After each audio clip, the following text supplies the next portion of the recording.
Hey folks, so welcome back to our discussion of mood disorders.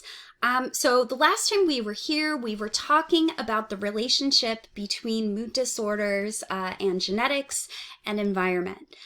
So on this next slide, you can actually kind of see our concordance rate. So we have our identical twins marked here in blue, and we have our fraternal twins marked here in red.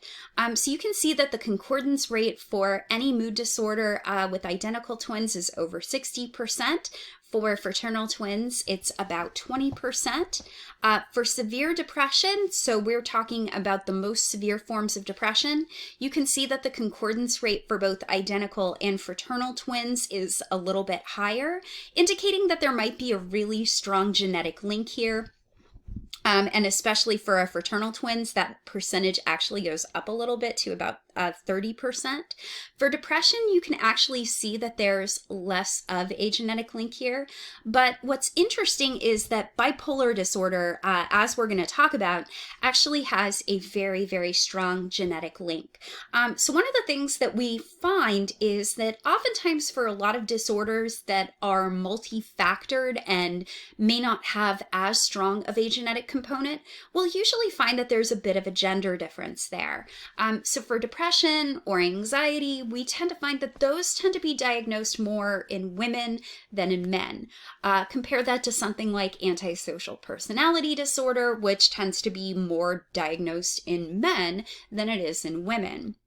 When you find that a disorder is equally common in men and women, there's actually very strong data to suggest that that is due to a strong genetic link because socialization is coming less into play. And that is especially true for bipolar disorder. So you can kind of see here that there's about an 80% concordance rate for identical twins. Remember, they share 100% of the same genes. So there is still a little bit of an environmental effect here, but notice that that is certainly not the case for our fraternal twins who only share about 50% of those genes. So there is the genetic component, but we would be remiss, for most of us, there are going to be strong environmental factors. So periods of stress can give rise to depression. And so stress and anxiety may actually precede a depressive episode. And that largely happens because we have a lot of individual differences in how we choose to cope. And one of the things that has been suggested is that those with depression might have altered patterns of stress hormone levels. And because of that, they are more susceptible to developing this disorder. So what do stress hormones tend to look like in those who are depressed? Now, for those of you that have had me for biopsych, you might remember us talking about the HPA axis, the hypothalamic pituitary adrenal axis, when we talked about managing stress.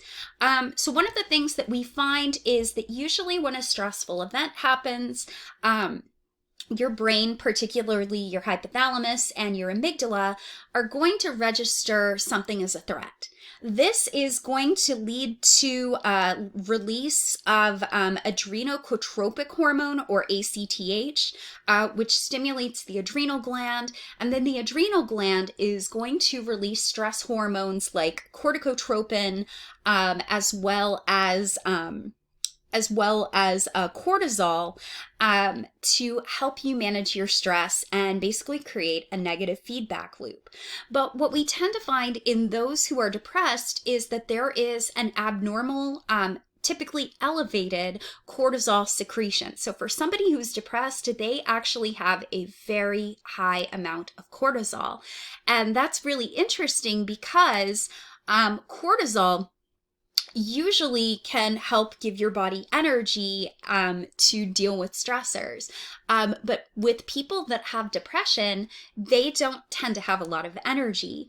Now, part of this happens because generally there is a higher release of ACTH and corticotropin releasing hormone, or corticotropin releasing factor. And these are due to abnormal regulation via the hypothalamus. And early trauma So what we find is that the HPA axis actually becomes overly responsive and overly sensitive. So we get this higher release of ACTH, we get higher release of CRH, which leads to a higher amount of cortisol secretion. And this can really knock your HPA axis off kilter. And it's been suggested that part of the reason that the HPA axis may be oversensitive in people who are struggling with depression might be due to early trauma or early experiences. And we're finding more and more that these adverse childhood experiences, or ACEs, do potentially affect the likelihood that we develop these mood disorders or even anxiety disorders in later life. And that possibly is due to the different coping mechanisms that we end up developing. So here you are actually looking at plasma cortisol. You can see that there is a lot of variability here, but you can see that in general, the people who are depressed versus people with other psychiatric disorders and normal controls is considerably higher. And here you can see how that plasma cortisol changes over time. For people who are depressed in general, it is generally quite higher throughout the entire day compared to people who are not depressed. We tend to find a spike later in the day, but it does tend to level off at nighttime. Here is some additional information. So here we are presenting people with a steroid, dexamethasone. You have probably heard a little bit about dexamethasone because it is occasionally given to people who require ventilation when they have COVID-19, and that can actually be quite useful. So here we have a normal response to dexamethasone. So in blue, you can kind of see that because it is a steroid, you see that the plasma cortisol levels drop over time. If you give that to a depressed person, it does tend to drop those levels as well, but you can kind of see that there's a bit of a rebound effect here, very quickly returning to normal levels, suggesting that this cortisol is elevated, and this can occasionally make it non-responsive to different types of drugs. We also tend to find that depression is associated with altered sleep patterns, and there's a bit of a chicken or the egg factor here. There is some research indicating that for some people who are struggling with depression, that one of the major precursors to that is altered sleep and difficulty sleeping. So for some people, getting better sleep can be enough to treat depressive symptoms. But for people who are depressed as well, because they have those higher levels of cortisol throughout the day, this can also affect their sleep. So one of the things that we know is that for people who are struggling with depression, they tend to encounter a delayed onset of sleep. They tend to enter REM sleep earlier, and their sleep tends to be less deep, and they tend to wake up much, much more. So here's a sleep pattern of a patient with depression. So you can kind of see they spend a lot of time with sleep onset. They enter that first period of REM sleep very, very quickly. They will wake up throughout the night, but they have long periods of REM sleep. You can see that they do enter deeper stages like stage 2, but here's what's kind of interesting. For most people without depression, what typically will tend to happen is that they'll go in stage 1, then they'll go to stage 2, stage 3 and 4, and then they'll cycle back up all the way to REM sleep. Notice that for the most part throughout the night, this person has not even been in those periods of deep sleep that our body needs. Additionally, here we have REM latency. So here we have different age groups of people, and you can kind of see that this is the minimum or the mean of 2 nights. And compared to people who are not depressed, over time, we do tend to see that in general, at every age group, people who are depressed enter REM sleep much more quickly. So let's talk a little bit about what underlies these mood disorders. What is the neurochemical basis? So we have to talk about the notion of a chemical imbalance. And this is an idea that really started gaining traction, particularly in the 80s and the 90s. And even today, if you see advertisements for antidepressants, they will usually spend a lot of time talking about the fact that depression is due to a chemical imbalance in the brain. And this is largely due to what is referred to as the monoamine hypothesis of depression. So the monoamine hypothesis of depression, it actually gained traction through a couple of different things. First, we have a drug called iproniazid, or sold over the counter under the brand name Marsalid. This was originally developed for treating tuberculosis.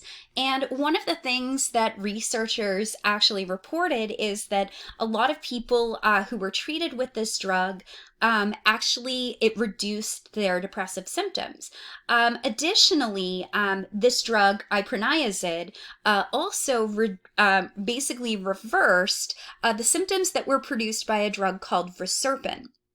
So reserpin is a drug that is largely to treat high blood pressure. It is also given to people who have just received a snake bite to kind of reduce the spiking in blood pressure that can happen due to the venom.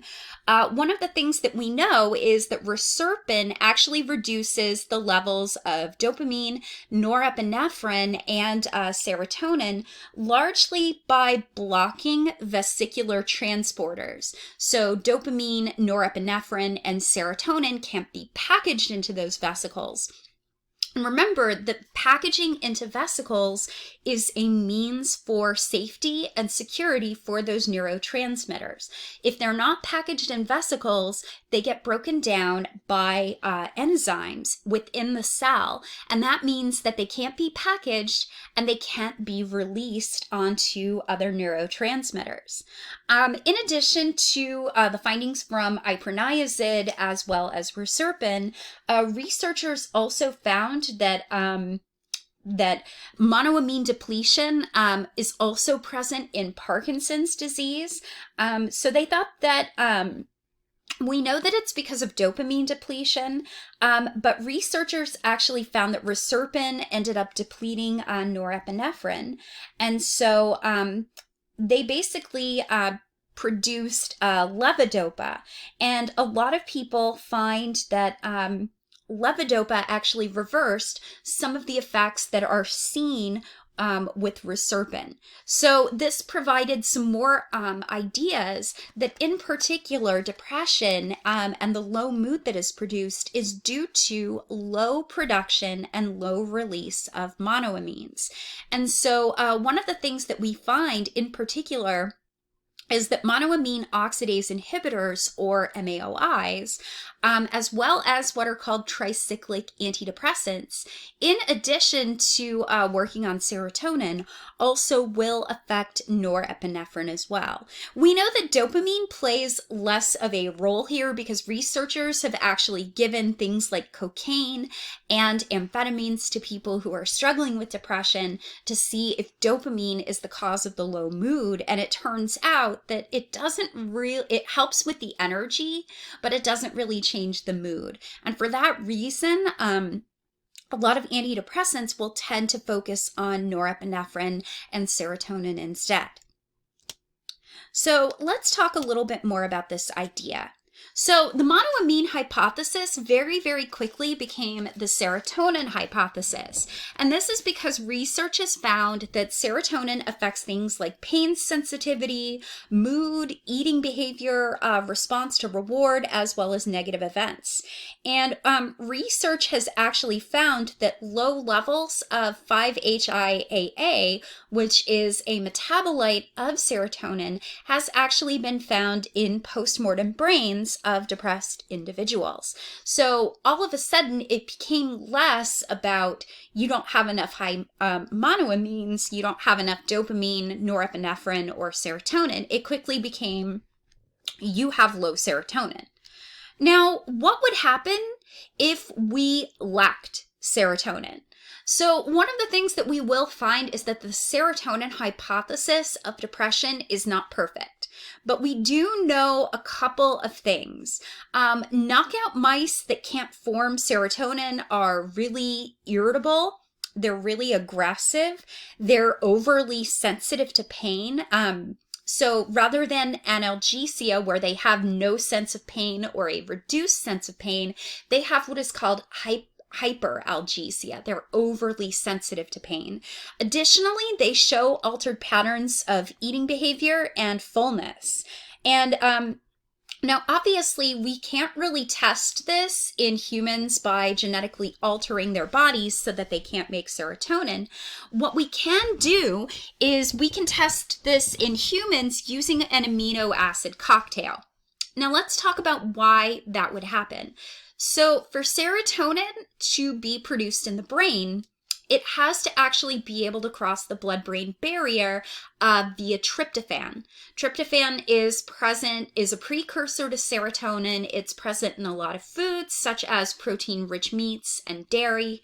And one of the things that we find, though, is that serotonin cannot be produced in the brain if there are other amino acids that are present.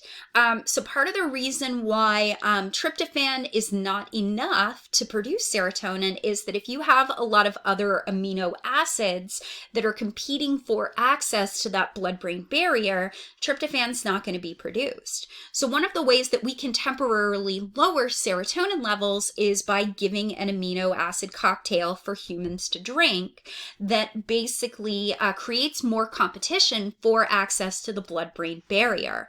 And we do tend to find that for people that are given this amino acid cocktail, they do tend to temporarily have a lower mood. Now, let's be really clear. Low levels of serotonin does not necessarily equal depression. There are other things that are going on there. But we do tend to find that these findings can potentially point to low serotonin being one potential possibility. Research also kind of found that serotonin reuptake may also affect depression. So if your reuptake transporter is too fast, so serotonin will be sent into the synaptic cleft, it will make contact with a postsynaptic receptor, and then it is taken back up into the presynaptic cell. If that reuptake transporter works too well, serotonin doesn't really have a lot of time to exert its effects. And so it turns out that serotonin reuptake transporters, also known as SERT, the gene that codes for SERT, has two alleles. The alleles are either long or they're short. And the short allele is largely associated with poor reuptake function. That means that it works too quickly. Serotonin doesn't really get a lot of contact time with postsynaptic receptors, and this means that it can't exert its effects. This may play a role in depression, but here's what's really critical. Your environment plays a role here too. Genes are only going to express themselves within a certain environment. Now, most antidepressants that we are going to talk about are either going to affect the breakdown of serotonin or the reuptake of serotonin. So most antidepressants that we are going to talk about either increase the serotonin in the synaptic cleft either by blocking reuptake, like selective serotonin reuptake inhibitors, or by inhibiting monoamine oxidase, which is an enzyme that breaks down monoamines such as dopamine, norepinephrine, and serotonin. Now, chronic treatment of these antidepressants will result in inhibition of autoreceptors. They will basically downregulate. So autoreceptors are on presynaptic cells, and basically their job is to cut production of serotonin. So if they feel like too much serotonin is going out, the autoreceptors basically work to cut that production. But if you are chronically taking an antidepressant, the autoreceptors will basically downregulate, and that will increase the serotonin that is being released into the synapse. Now, here's what's really critical. And one of the downsides to most of the antidepressants is that there is a delay. It takes a lot of time for these autoreceptors to downregulate and basically cut their production so that more serotonin can be released. And usually that will begin at about 2 weeks in, and for most antidepressants, full effects are not seen until 4 weeks of taking it. For people who are really, really struggling with depression, this can be a huge problem. That delay may prevent people from staying on antidepressants, because when you're really depressed, a month is a very, very long time. So this is the acute effects of antidepressants. So here we kind of have our autoreceptors. They're basically going to cut this serotonin production, but here's what happens over time. Notice that the autoreceptors have downregulated, so they're less apt or less able to reduce that serotonin production, and more serotonin can be released into the postsynaptic cell for a longer period of time.